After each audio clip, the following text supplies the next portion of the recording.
क्या हाल चाल? सब बढ़िया, एकदम मस्ती में चल रही है। चलिए, पढ़ाई लिखाई हो रही है, इसी तरह से पढ़ते रहिए।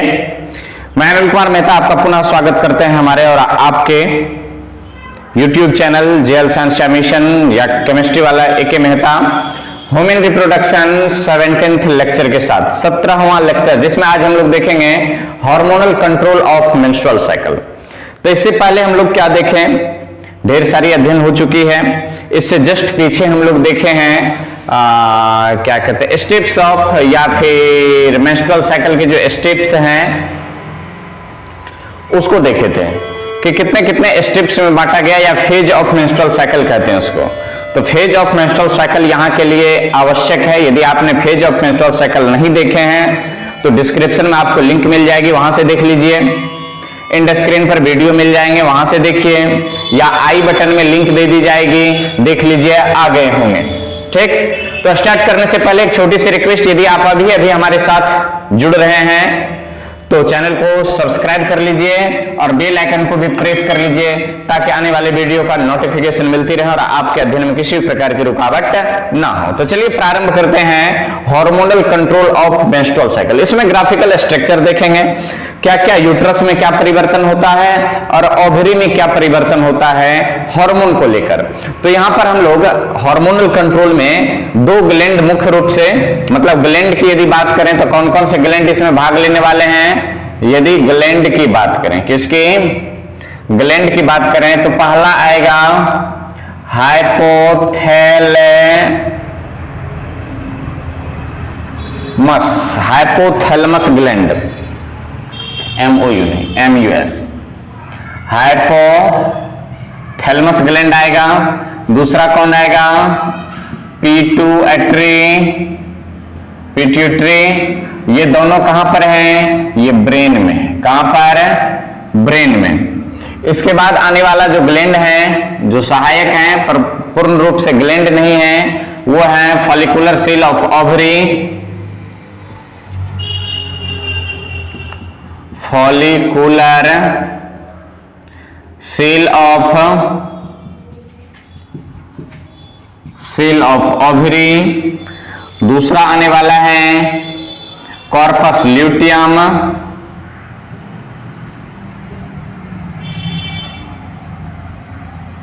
Corpus luteum. ये कहां पर मिलेगा, इनसाइड ओवरी।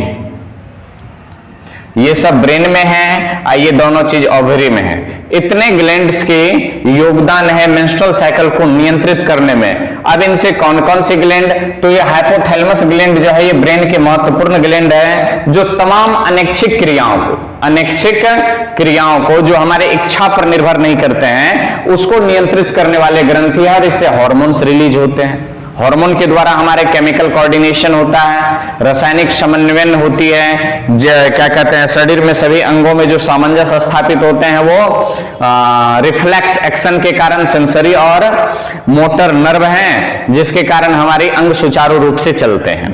तो ये हाइपोथैलेमस ग्लैंड जितने भी अनैच्छिक क्रियाएं जो हमारे इच्छा के अनुसार नहीं है। अब इच्छा के अनुसार क्या है, मैं हाथ को ऊपर करूं तो ये हमारे इच्छा पर है, मैं ऐसे रखूं ये हमारे इच्छा पर है, ये हमारे इच्छा पर है। लेकिन लार का टपकना, मुंह से पानी आना, सेक्सुअल एक्साइटमेंट होना, उसके बाद क्या कहते हैं, आंख से आंसू जाना, ये पलक का झपकना, ऐसे ऐसे नहीं, ऐसे नहीं, रामदेव बाबा वाला नहीं, रामदेव काका।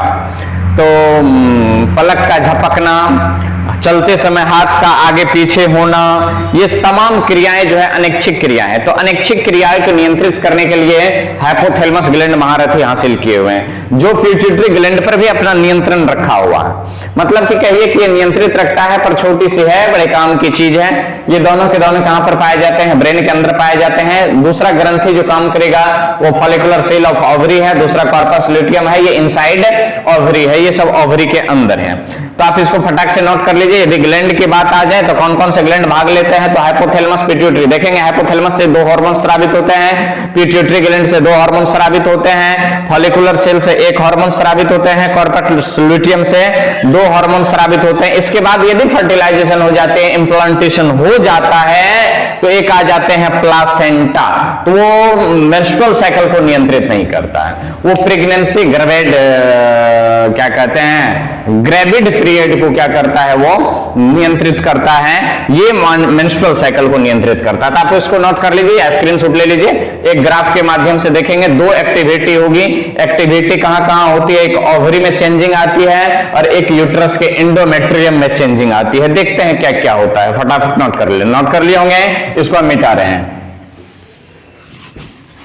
तो मेनली चेंजिंग किसमें आती है, मेंस्ट्रुअल साइकिल के दौरान मेनली चेंजिंग किसमें आती है, तो वो भी लिख लीजिए, मेनली चेंजिंग किसमें आएगी, चेंजिंग किसमें आएगी, तो मेनली चेंजिंग आती है ओवेरी में और कहां पर, wall of uterus, endometrium of uterus. तो मेनली चेंजिंग दो जगह पर आती है, एक ओवरी में आती है और एक यूट्रस में आती है, किसके दौरान, मेंस्ट्रुअल साइकिल के दौरान, मासिक चक्र के दौरान।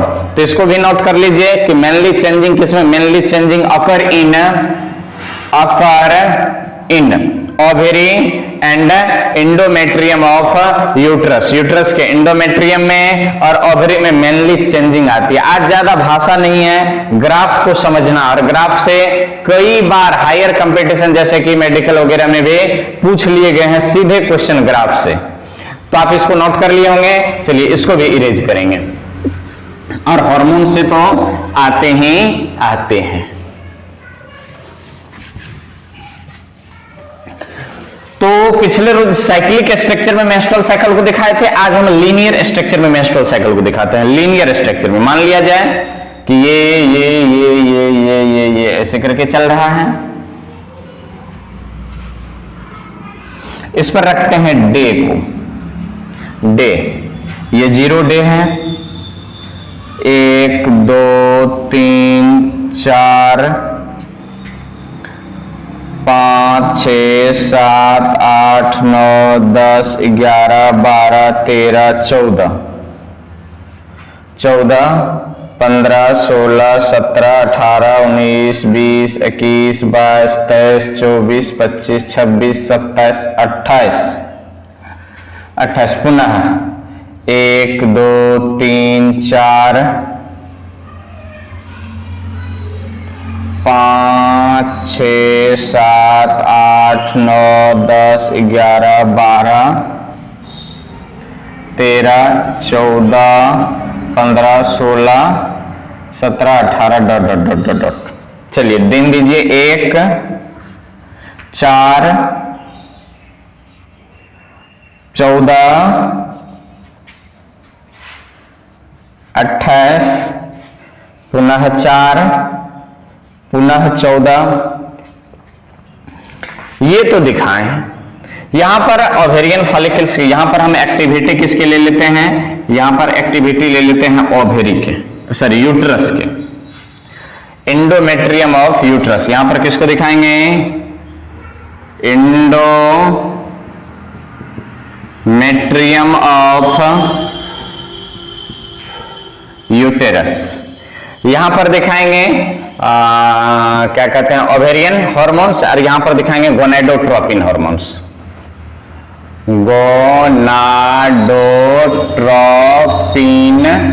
ट्रॉपिक हॉर्मोन्स, गोनाडोट्रोपिक हॉर्मोन्स है, गोनाडोट्रोपिक हॉर्मोन्स। और यहां पर दिखाएंगे, नीचे दिखाएंगे एस्ट्रोजन एंड प्रोजेस्टेरॉन, और नीचे दिखाएंगे एस्ट्रोजन एंड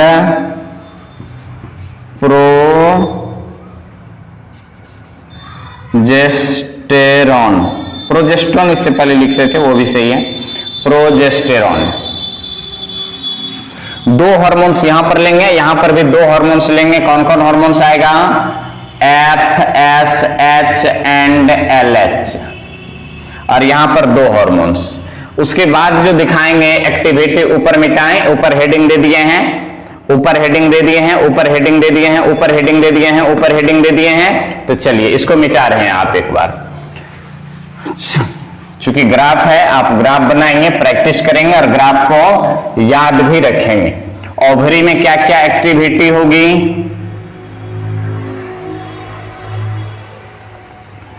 यहां पर ओवरी में एक्टिविटी दिखाएंगे। इस लेवल पर किसको दिखाएंगे, इस लेवल पर ओवरी को दिखाएंगे, इस लेवल पर दोनों हार्मोन्स को दिखाएंगे। ये नॉर्मल लेवल है, ये नॉर्मल लेवल है, और इस पर किसको दिखाएंगे, एलएच वगैरह को दिखाएंगे, दो हार्मोन्स। इसको डॉटेड लाइन से दिखाइए, अच्छा रहे।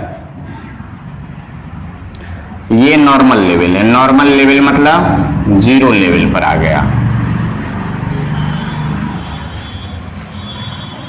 यहां पर भी इसको क्या करते हैं, ये नॉर्मल लेवल में लेकर के चलते हैं।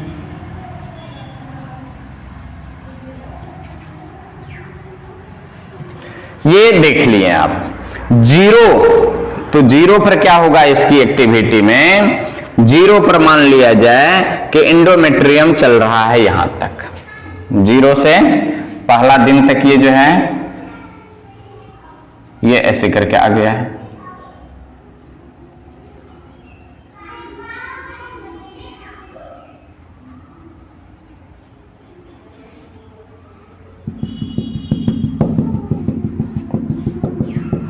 पहला दिन देखिए काफी मोटे हैं,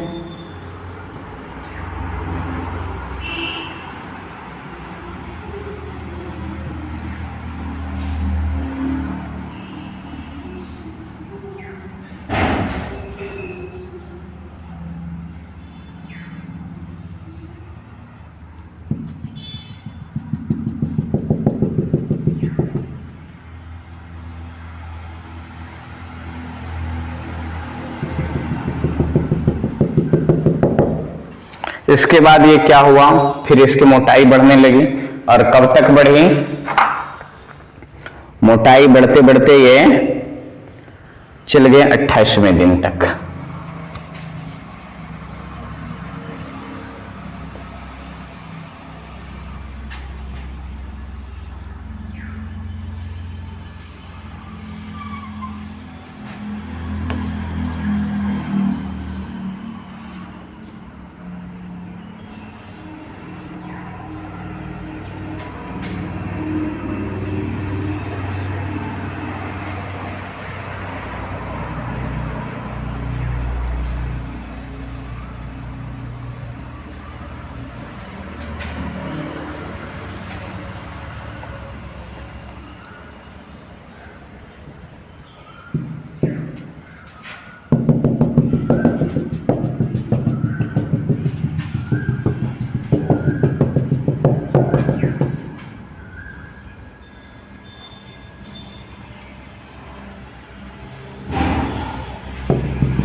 ये जो यहां पर दिखाए हैं ये एंडोमेट्रियम को दिखाएं, किसको, एंडोमेट्रियम ऑफ यूट्रस। देखिए पहला दिन जो है माने जीरो दिन, 28वां दिन के इसको, या पहला दिन के ये जीरो दिन जो है, इसकी मोटाई कुछ है, मोटाई है। अब इसके बाद क्या हुआ कि ये धीरे धीरे धीरे धीरे घटने लगा, इसकी मोटाई एंडोमेट्रियम के यूट्रस के आंतरिक वाल की मोटाई घटने लगी, घटने लगी, घटने लगी। कब तक घटे, चौथा दिन तक। चौथा दिन के बाद 5वां दिन से फिर ये क्या होने लगे, धीरे धीरे धीरे धीरे इसकी मोटाई बढ़ने लगी। चौथा दिन पूरा घट गया, चौथा दिन पूरा घट गया, धीरे धीरे इसकी मोटाई बढ़ते बढ़ते बढ़ते बढ़ते बढ़ते बढ़ते बढ़ते कितना दिन तक, हम 28वां दिन तक बढ़ा। 28वां दिन के बाद ये घटेगा या नहीं घटेगा, इसके बाद कंडीशनली होता है। इससे जो आगे चलता है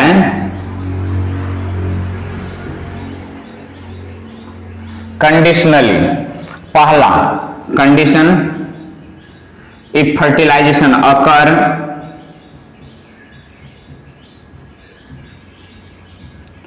इफ फर्टिलाइजेशन अकर, और दूसरा इफ नॉट फर्टिलाइजेशन,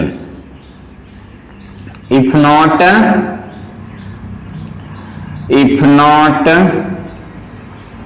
फर्टिलाइजेशन। पहला कंडीशन है कि फर्टिलाइजेशन हो जाता है, और दूसरा कंडीशन है कि फर्टिलाइजेशन नहीं होता, if fertilisation occur, if not fertilization. ये इंडोमेट्रियम की कहानी है। ओवरी में क्या क्या होता है, ओवरी में क्या क्या होता है? तो ओवरी में पहले क्या होता है कि कॉर्पस ल्यूटियम जो है पहला दिन, ये कॉर्पस ल्यूटियम है, ये मान लिया जाए ओवरी है। तो ये कॉर्पस ल्यूटियम, ये जो कॉर्पस ल्यूटियम है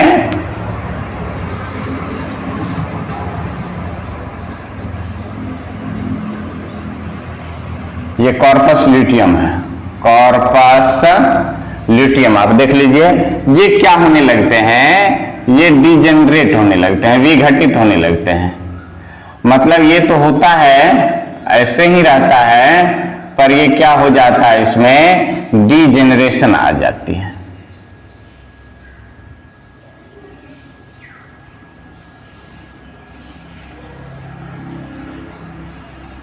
ऐसे करके ये टूटने फूटने लगते हैं।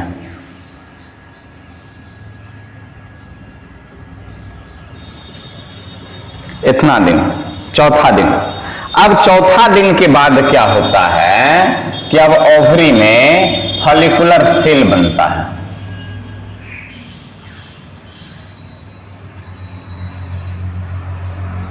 प्राइमरी फॉलिकल्स से सेकेंडरी फॉलिकल्स का विकास होगा।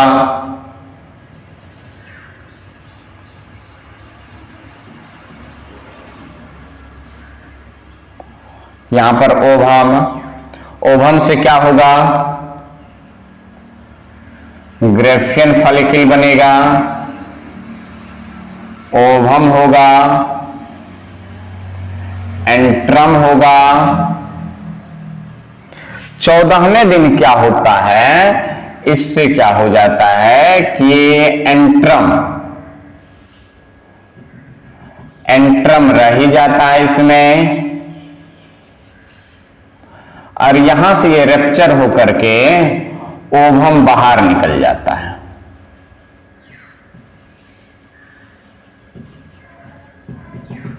ओवम क्या हो गया, बाहर निकल गया।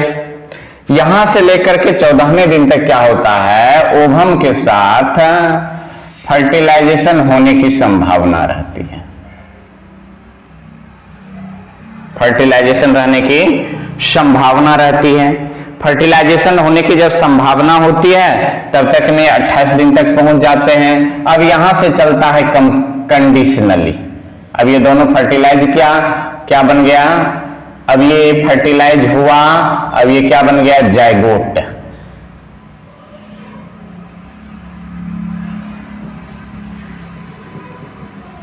माने ये डिप्लॉयड 2n, ये n ओवम और ये n स्पर्म।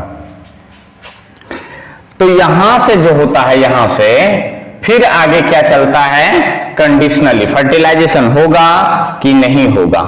अब ये तो ओवरी की कंडीशन बताएं। पहला दिन ओवरी में क्या होगा, कॉर्पस ल्यूटियम डिजेनरेट होगा, एल्ब्यूकेंस बनेगा। फिर चौथा दिन से primary follicle, primary, secondary, Graafian, ovum, फिर कॉर्पस ल्यूटियम, कॉर्पस,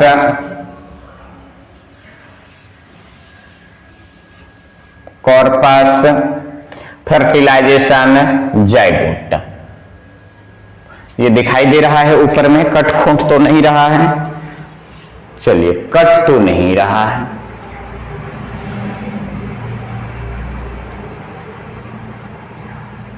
नहीं कट रहा। तो ये देखिए डे बाय डे एकदम स्थिति बनी हुई है। ओवुलेशन कब हुआ, 14वें दिन। तो डे को थोड़ा नीचे लिखते हैं, ये डे इधर की ओर जा रही है। हार्मोन के अभी कंडीशन नहीं लिए हैं, हार्मोन के अभी कंडीशन नहीं लिए हैं। अब लेते हैं हार्मोन की कंडीशन। अब किसकी कंडीशन लेते हैं, हार्मोन्स की कंडीशन लेते हैं। एस्ट्रोजन जो पहले ऊपर था, U अचानक से घट गया,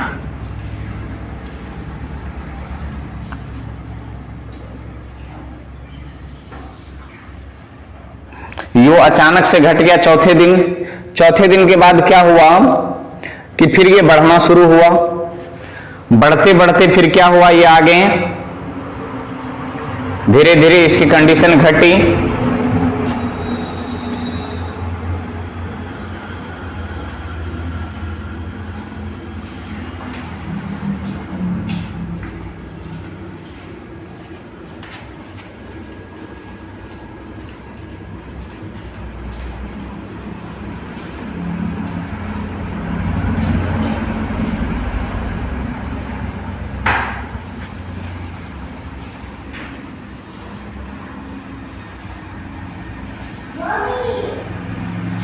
फिर ये कंडीशनली चलती है।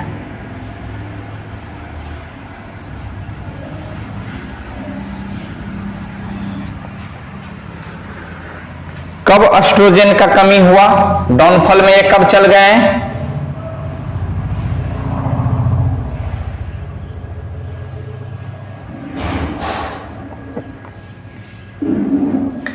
अब प्रोजेस्टेरोन को देखते हैं। किसको? प्रोजेस्टेरोन को। ये अभी नॉर्मल है, अभी कुछ नहीं है ये।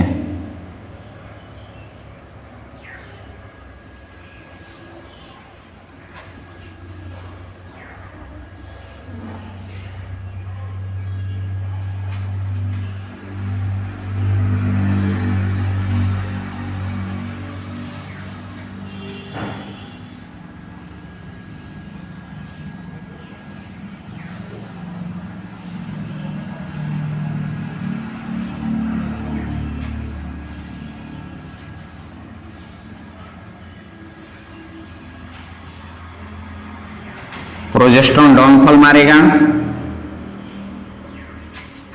यहां से अब इससे आगे जो है कंडीशनली चलती है ये। यहां से आगे क्या होगा? कंडीशनली। वो कंडीशन में दिखाएंगे। तो इस पर क्या लिखते हैं? ये क्या है?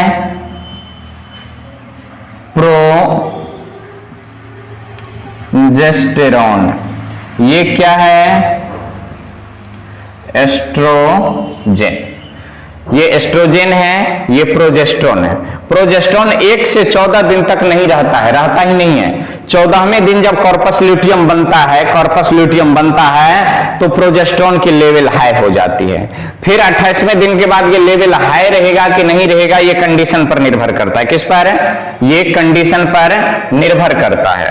अब आइए गोनेडोट्रोपिन हार्मोन्स की लेवल देखते हैं। तो गोनेडोट्रोपिन लेवल जो है पहला दूसरा दिन एकदम अच्छा चलता है। 14वें दिन एकदम जो है ये 1 से 14 दिन तक, 4 से 14 दिन तक एफएसएच ज्यादा चलता है, एलएच फिर दोनों घट जाता है 28वें दिन। 14वें दिन के बाद ये घटना प्रारंभ हो जाता है। चलिए, पहले ये नॉर्मल चलता है, पहले ये नॉर्मल चलता है। एफएसएच को ले लेते हैं पहले ये नॉर्मल रहता है। नॉर्मल रहता है, जैसे ही चौथे दिन आता है इसकी लेवल हाई जाती है, लेवल हाई जाती है, हाई रहती है, लेवल हाई रहती है।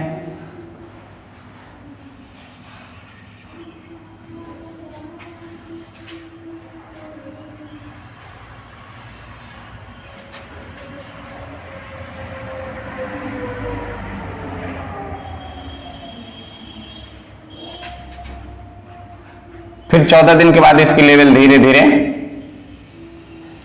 डाउन होने लगती है। डाउन होते होते होते होते होते होते होते होते होते होते होते डाउन हो जाती है। फिर 14वें चौथे दिन के बाद ये कंडीशनली हाई होती है। ये क्या है? एफएसएच। एलएच जो है अभी नॉर्मल है, अभी एलएच हाई ही नहीं, अभी एलएच हाई ही नहीं। एक के बार एकदम जो है ये एलएच हाई होगी 14वां दिन।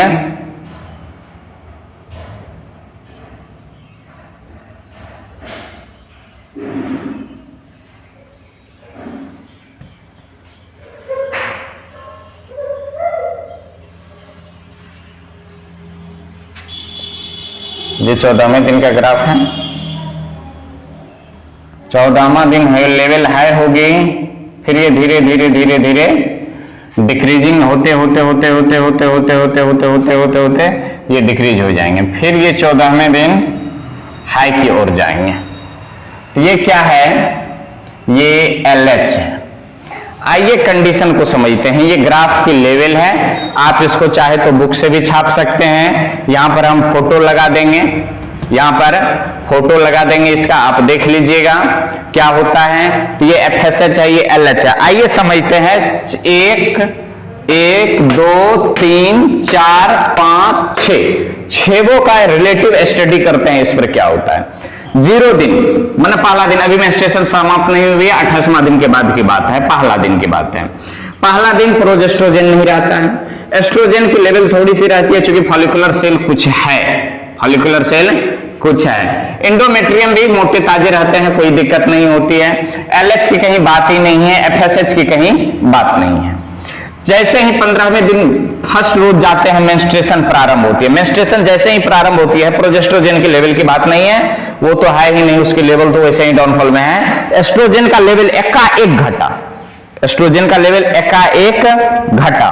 जैसे ही एकाएक घटा एस्ट्रोजन का लेवल, मेंस्ट्रुएशन प्रारंभ हो गया, मासिक फ्लो प्रारंभ हो गया। इसको कहते हैं यहां से लेकर के यहां मेंस्ट्रुएशन,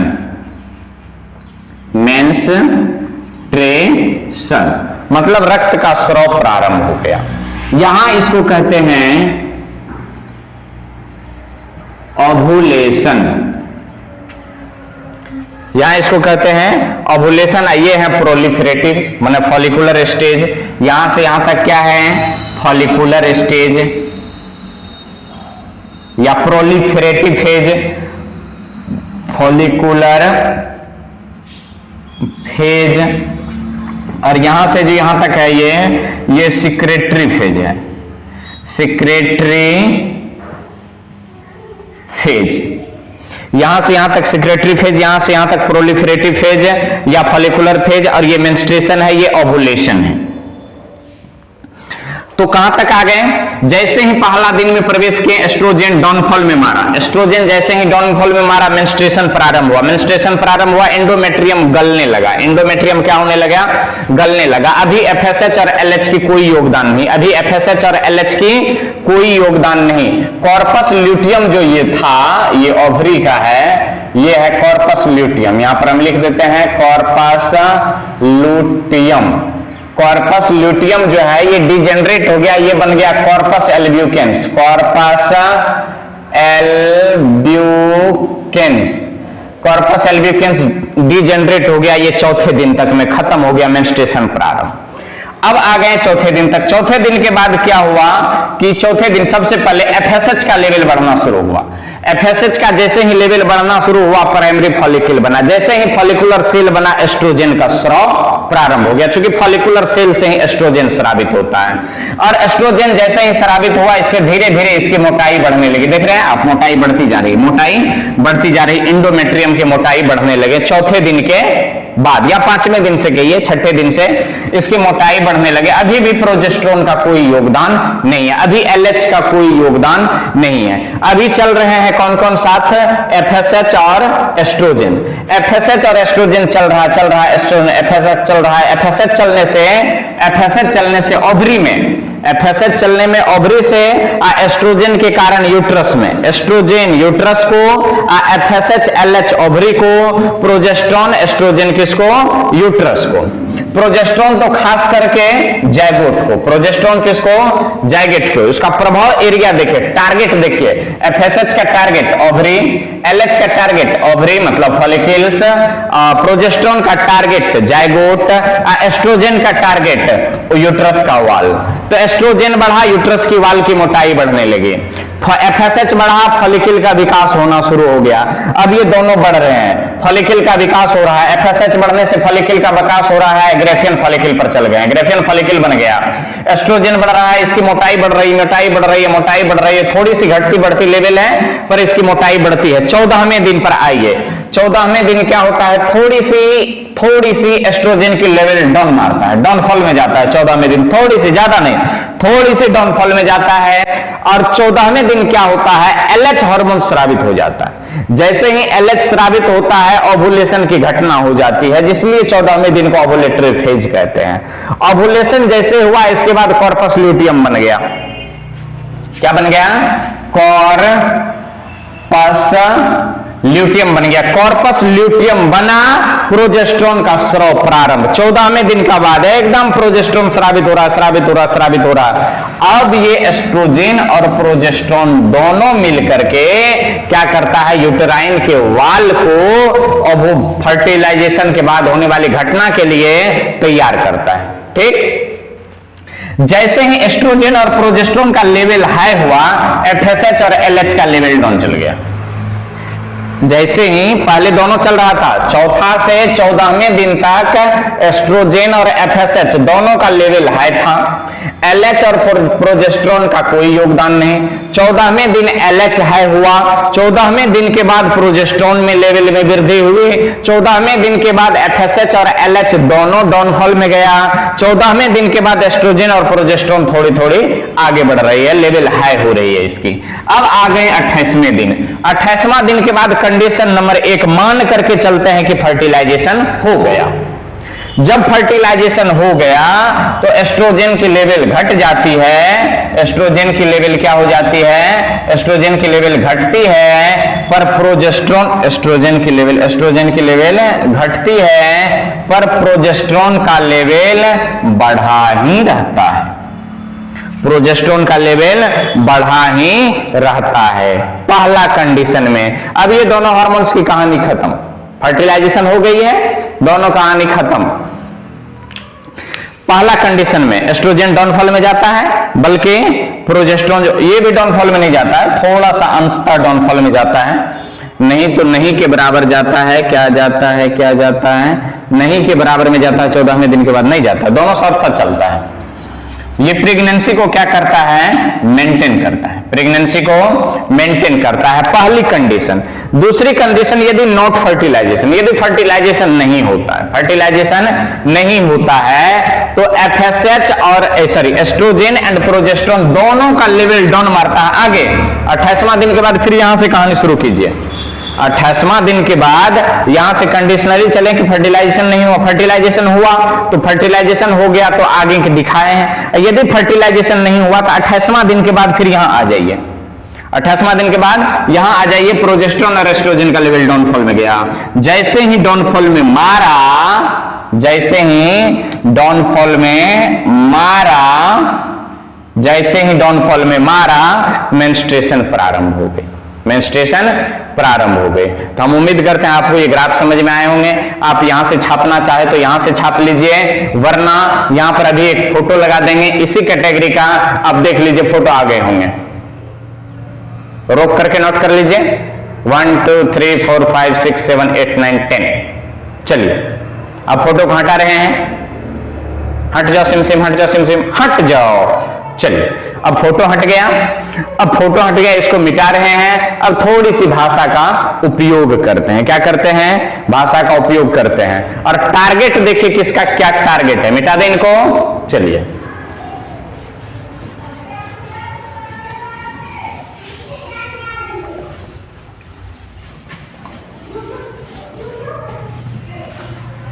यही था समझाना, भाषा नहीं, पर ये ग्राफ को याद रखेंगे किस लेवल में कौन जाता है, कौन हाई होता है, थोड़ी सी कहानी याद रखनी है। ये हार्मोनल कंट्रोल है, हार्मोनल कंट्रोल ऑफ मासिक चक्र, मासिक चक्र का हार्मोनल नियंत्रण नहीं।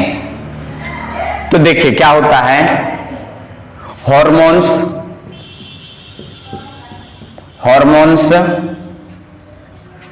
Source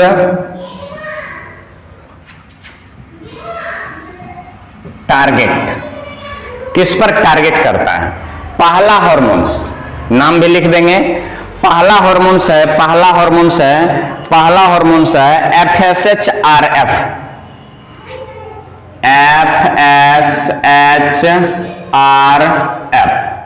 follicular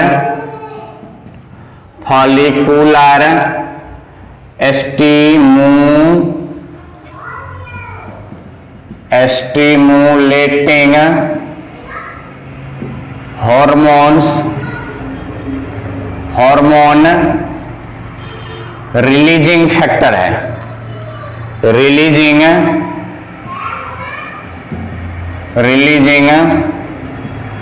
factor, follicular stimulating hormone releasing factor. Source इसका क्या है? तो हाइपोथैलेमस,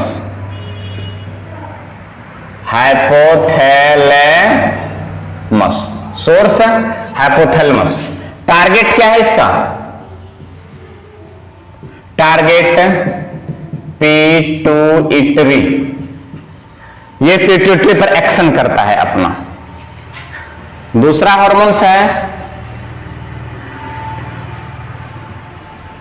FSH। FSH का मतलब फॉलिकुलर स्टिमुलेटिंग हार्मोन्स। सोर्स इसका क्या है? सोर्स इसका कौन है? पिट्यूटरी। टारगेट क्या है इसका? टारगेट क्या है? तो follicles of ovary, follicles of ovary, ovary का फॉलिकल्स इसका टारगेट है। तीसरा नंबर है LHRF, ल्यूटिनाइजिंग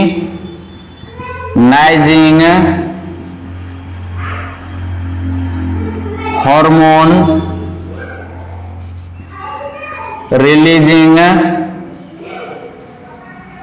फैक्टर। रिलीजिंग, इसके बाद हम बोल करके लिखाएंगे इस सबको भाषा में। Releasing factor. सोर्स इसका कौन है? हाइपोथैलेमस, इसका टारगेट कौन है? पिट्यूटरी,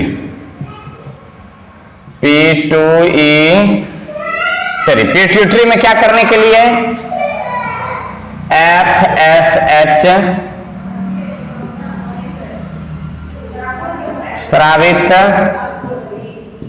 करने के लिए टारगेट बनाता है।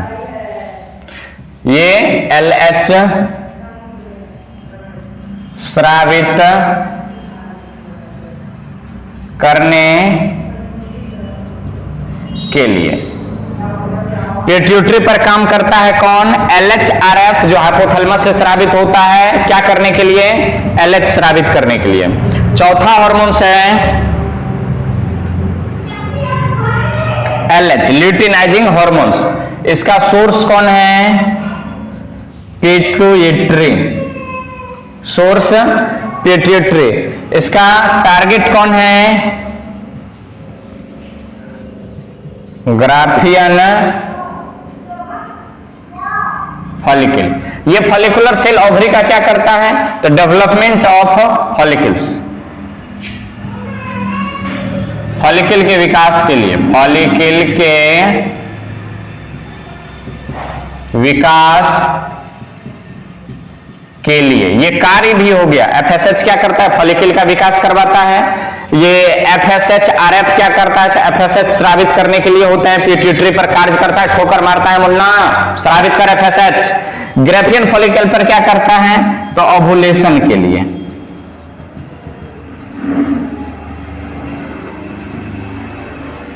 ओवुलेशन के लिए। पांचवा हार्मोन्स कौन है? देखिए कौन कौन हार्मोन्स हैं। पांचवा हार्मोन्स कौन है? तो पांचवा हार्मोन्स है एस्ट्रोजन। सोर्स क्या है? सोर्स है follicles of ovary, follicles of ovary. काम क्या करता है? टारगेट कौन है? Endometrium of uterus, endometrium of uterus. Endometrium of uterus क्या करता है? मोटाई बढ़ाता है, मोटाई बढ़ाता है। पांचवा और अंतिम, छठा और अंतिम हार्मोन्स है प्रोजेस्टेरॉन। प्रोजेस्टेरॉन सोर्स कौन है? कॉर्पस लुटियम और प्लासेंटा। प्लासेंटा टारगेट कौन है? जायगोट,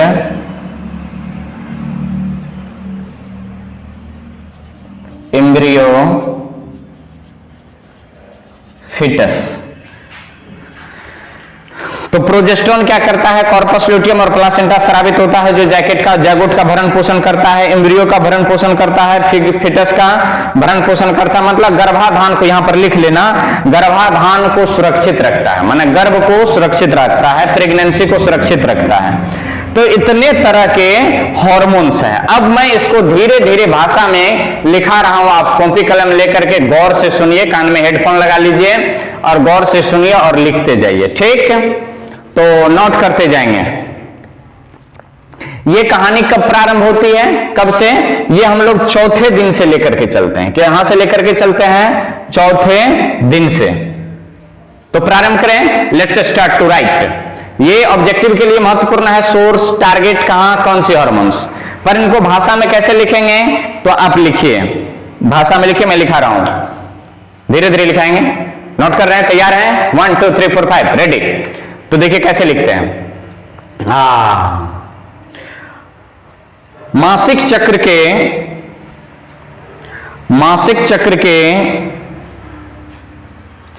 पांचवें या छठे दिन, मासिक चक्र के पांचवें या छठे दिन, दो बार बोलेंगे, हाइपोथैलेमस ग्लैंड से, स्पेलिंग देख रहे हैं, हाइपोथैलेमस ग्लैंड से FSH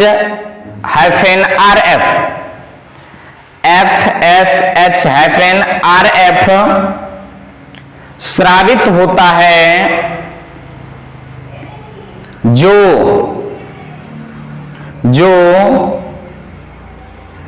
पिट्यूटरी,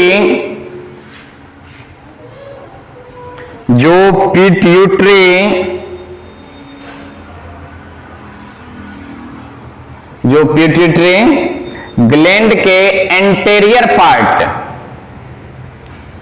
जो पिट्यूटरी ग्लैंड के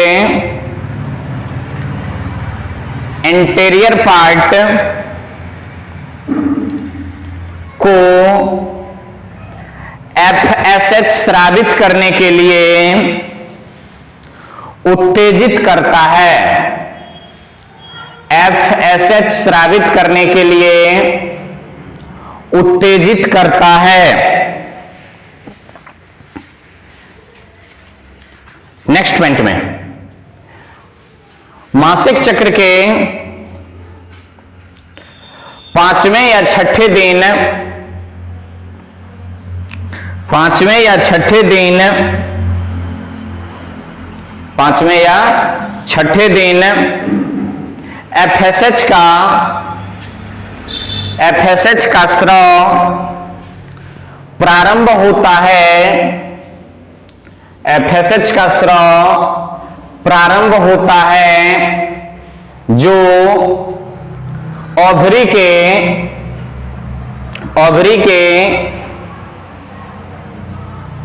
फॉलिकल्स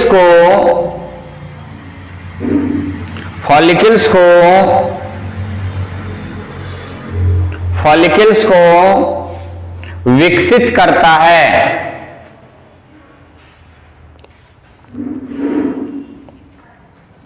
जो ओवरी के फॉलिकल्स को विकसित करता है। नेक्स्ट पॉइंट में,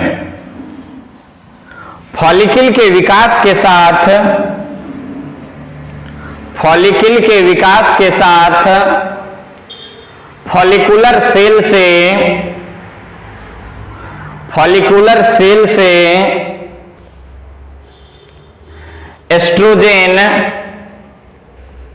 एस्ट्रोजेन स्रावित होता है, जो यूट्रस के इंडोमेट्रियम, जो यूट्रस के इंडोमेट्रियम के मोटाई को बढ़ा देता है, जो यूट्रस के इंडोमेट्रियम की मोटाई को बढ़ा देता है। नेक्स्ट पॉइंट में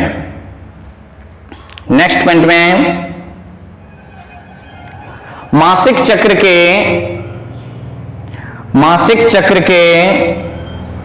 13वें दिन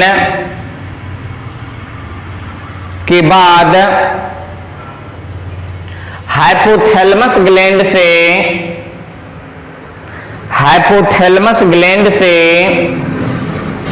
13वें दिन के बाद हाइपोथैलेमस ग्लैंड से LH-RF, नाम भी लिखा हुआ, LH-RF स्रावित होता है, जो पिट्यूटरी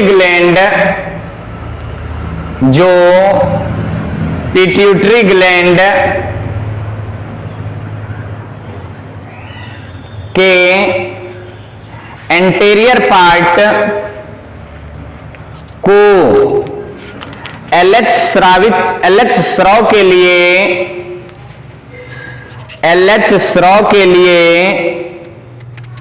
उत्तेजित करता है। LH स्राव के लिए उत्तेजित करता है। नेक्स्ट पॉइंट में मासिक चक्र के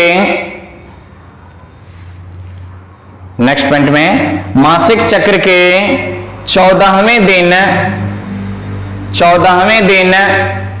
मासिक चक्र के 14वें दिन पिट्यूटरी ग्लैंड से LH हार्मोन्स स्रावित होती है, जो LH हार्मोन स्रावित होती है, जो ओव्यूलेशन करवाता है तथा कॉर्पस लुटियम का विकास करता है।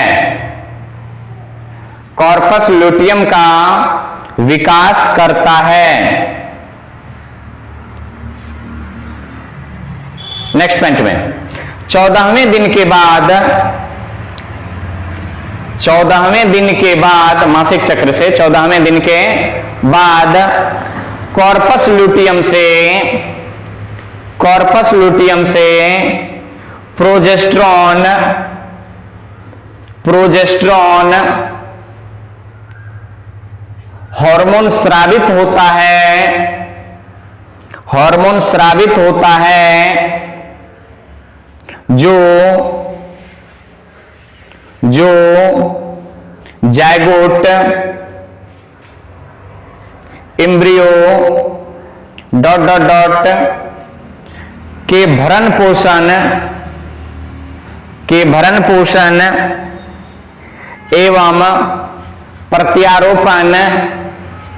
एवं प्रत्यारोपण में मदद करते हैं। साथ ही प्रेगनेंसी माने गर्भ को सुरक्षित रखता है।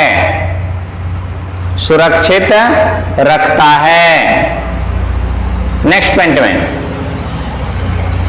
जब रक्त में एस्ट्रोजेन तथा प्रोजेस्टेरॉन का लेवल बढ़ जाता है तो FSH तथा LH का स्राव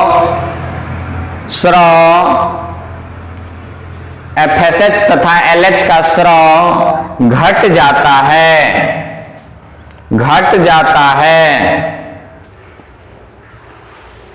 यहां तक तो हो गया। नेक्स्ट पॉइंट में यदि, फिर कंडीशनली चलते हैं अब, यदि फर्टिलाइजेशन तथा प्रत्यारोपण, निषेचन जिसको कहते हैं, यदि निषेचन तथा प्रत्यारोपण हो जाता है तो प्रोजेस्टेरॉन तथा एस्ट्रोजेन का लेवल बना रहता है। नेक्स्ट पॉइंट में, यदि फर्टिलाइजेशन तथा इम्प्लांटेशन, फर्टिलाइजेशन हो भी नहीं क्या तथा क्या, यदि फर्टिलाइजेशन नहीं होता है, यदि फर्टिलाइजेशन नहीं होता है तो, यदि फर्टिलाइजेशन नहीं होता है तो 28वें दिन एस्ट्रोजेन तथा प्रोजेस्टेरॉन का लेवल काफी घट जाता है,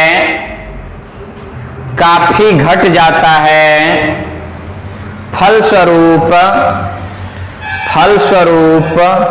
मेंस्ट्रुएशन, कोष्ठ में रक्तस्राव, मेंस्ट्रुएशन, फलस्वरूप मेंस्ट्रुएशन जिसको मेंस कहते हैं, मेंस्ट्रुएशन प्रारंभ हो जाता है। ये रही हार्मोनल नियंत्रण। कुल मिलाकर के 6 हार्मोन्स किसको नियंत्रित कर रहा है, जिसमें प्रोजेस्टेरॉन का तो वैसे योगदान नहीं है, पर ये 5 हार्मोन्स जो है ये किसको नियंत्रित कर रहा है। अब आप कहेंगे एक बार फिर से कहिए, तो एक बार फिर से वीडियो को रिमाइंड करके देख लीजिए, तो नहीं तो वीडियो की लेंथ लंबी हो रही है, पर क्या करें, टॉपिक जटिल है, क्वेश्चन ज्यादा उठते हैं, हार्मोनल एक्टिविटी है ना। तो आपको ये वीडियो कैसी लगी, समझ में आए या नहीं आए, इसके बारे में आप कमेंट बॉक्स में जरूर बताएंगे। और बता दें कि फीमेल रिप्रोडक्टिव सिस्टम क्या हो गया, समाप्त हुआ। फीमेल रिप्रोडक्टिव सिस्टम समाप्त हुआ, ह्यूमन रिप्रोडक्शन समाप्त नहीं हुआ। अब इसके बाद अगले लेक्चर में जब मिलेंगे 18 में, तो आपको बताएंगे एम्ब्रियोलॉजी के बारे में कि स्पर्म का विकास कैसे हुआ, ओवम का विकास कैसे हुआ, दोनों का गुपचुम फर्टिलाइजेशन कैसे हुआ, एम्ब्रियो कैसे विकसित हुए, प्रेग्नेंट फीमेल को उल्टी क्यों होते हैं। वाह वाह वाह, देखिए क्या क्या कहने जा रहे हैं, क्या क्या नहीं कहना पड़ रहा है। नहीं, प्रेग्नेंट फीमेल को उल्टी क्यों होते हैं, गर्भ में बच्चे का डेवलपमेंट कब होता है, कब बाल उगता है, कब हृदय बनता है, कब टांग पैर बनता है, कब आंख निकलता है, नहीं कब उसकी सेक्स डिटर्मिनेशन होती है, सेक्स डिटर्मिनेशन कैसे किया जाता है, और पता कैसे चलता है कि महिला गर्भवती हो गई, इस सब की जांच वगैरह कैसे होते हैं। तो इन सब के बारे में ह्यूमन एम्ब्रियोलॉजी में आपको बताएंगे। फिर पार्चुरेशन मतलब चाइल्ड बर्थ कैसे होते हैं, चाइल्ड बर्थ की प्रक्रिया क्या है, लैक्टेशन की क्या प्रोसेस है, इन सब के बारे में आपको ह्यूमन एम्ब्रियोलॉजी में बताएंगे। उसके बाद फिर आएगी रिप्रोडक्टिव हेल्थ। नहीं तो अभी पढ़ते रहिए, ह्यूमन रिप्रोडक्शन अभी समाप्त होने वाला नहीं है, तो पढ़ाई करते रहें। All the best.